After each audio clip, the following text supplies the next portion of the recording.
এক বুজুর্গ বলছিলেন যে হে আল্লাহর বান্দা, দুনিয়ার যন্ত্রণার পেরেশানির কারণে যদি মানুষ বলে যে যদি মরে যাইতাম ভালো ছিল, মানুষ বলে না এরকম যে এত পেরেশানির চাইতে এত দুঃখের চাইতে মরে গেলে ভালো ছিল।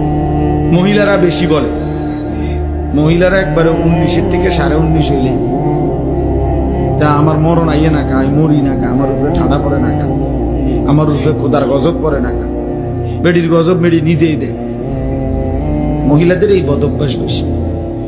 হ্যাঁ, মানে মৃত্যু কামনা করে বেশি, বুঝেন নাই? মরণ কামনা করে বেশি। তাহলে ওই আল্লাহর ওলি বলছেন যে হে আল্লাহর বান্দা, দুনিয়ার পেরেশানির থেকে তো তুমি মনে মনে কামনা করিলা যে যদি মরে যাইতাম, পেরেশানি মুক্ত হইতাম।